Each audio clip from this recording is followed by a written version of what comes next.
Hey YouTube family, how are you guys doing?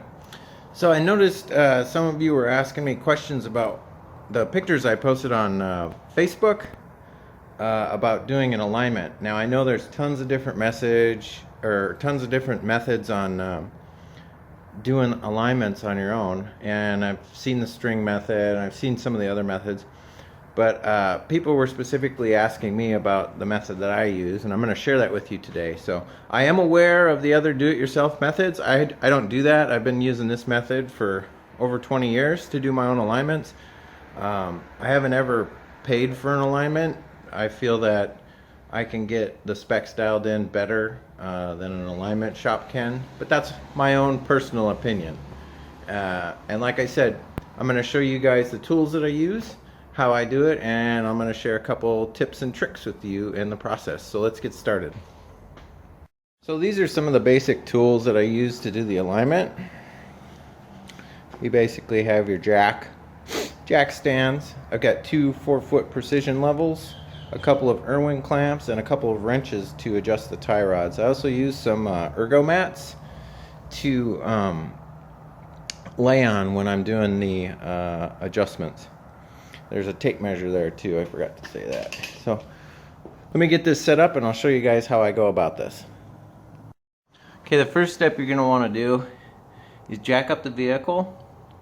And this is kind of optional. You definitely want to be able to get under the vehicle for the tie rods, but this will make your alignment easier, and I'll share that with you here in a minute.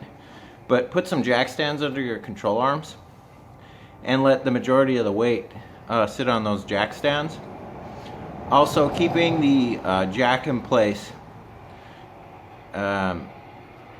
you basically want to get enough weight on the jack stands that the wheels move up in the wheel well to their almost natural position that they sit at while you're on the road. And then what we're going to do is we're going to take a 4-foot level, and on each side we're going to take a Irwin clamp, and we're going to strap a 4-foot level to each wheel, and I'll show you how I go about doing that. And when you go across the wheel here, you want to rotate this so that that level is not going to sit on any of the lettering if you have your lettering facing out.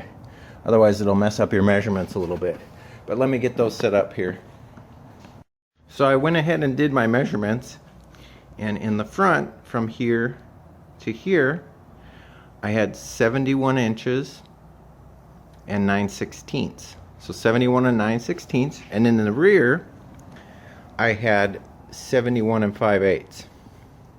Now my alignment and the toe is set perfectly, but my steering wheel is off center. I'm going to show you guys how to fix that. The reason I have a 1/16 difference in the front, so the front is always a little bit smaller, is because when you set the vehicle down and you start to drive forward, the wheels actually toe out ever so slightly.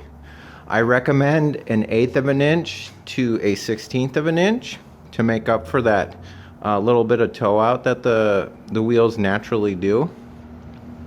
And the other thing that is different about the rear is you have to get the thrust in alignment on the rear. You can do this exact same setup on the rear of the vehicle and use all the toe adjustments and whatnot. But you have to figure out where the center point of the vehicle is and make like a Sharpie mark or a punch mark with a center punch and measure off of that to reference and make sure that your toe settings are in alignment with the body of the vehicle. Otherwise your car, you'll be driving, you think you'll be driving straight down the highway and you'll be actually driving like this.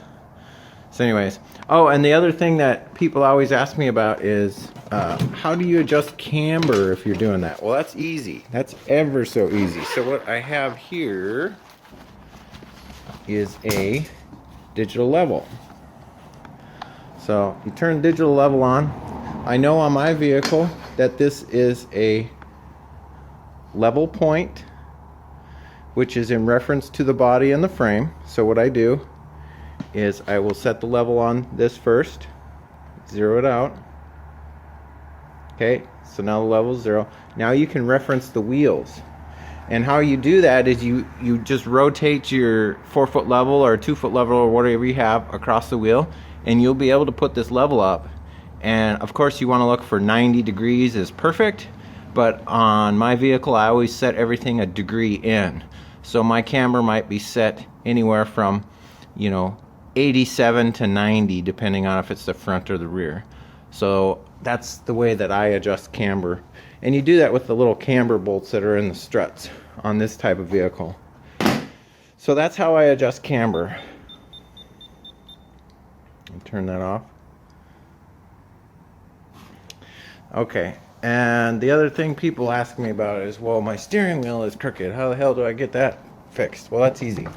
So you can see, well, it's kind of dark in here. Let me turn the light on. You can see my steering wheel. I drove back and forth up and down the street the other day, and that's where it sits at when I'm driving straight down the freeway.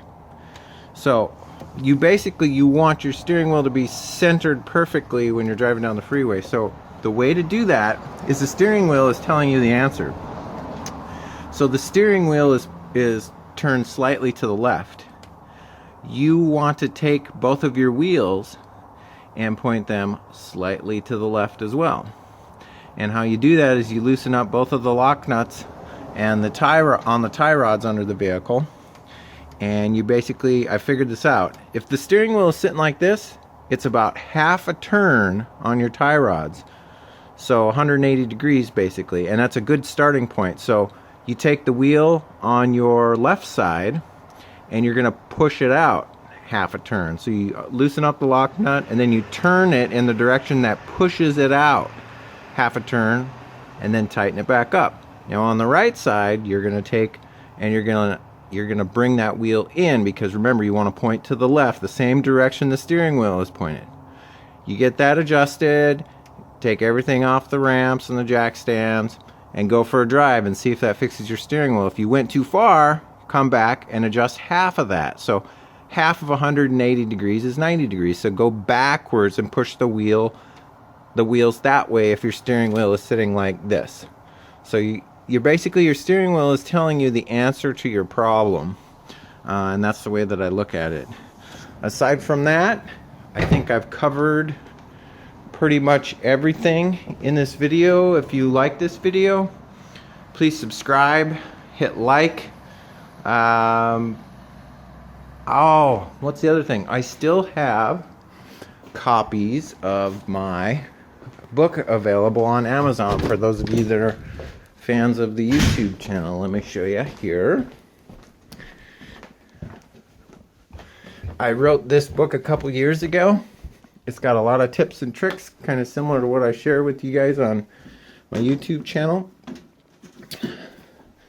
But here it is. It's a 8.5 by 11, so it's a full-size book. I call it an adult children's book. I've purposely made it look that way. There's big pictures and big words, and I had a really fun time writing this. But it's got a lot of good resources for Subaru fans. It's a good coffee table book. Lots of pictures, some great stories, some of the adventures we've gone on in Yeti. And yeah, I get a lot of great feedback on Amazon, and I really appreciate you guys that have picked up a copy of this, and I hope people continue to do so. But aside from that, I'll catch you guys next time, and see you later, and have a great day or weekend, whichever it is for you. Bye-bye.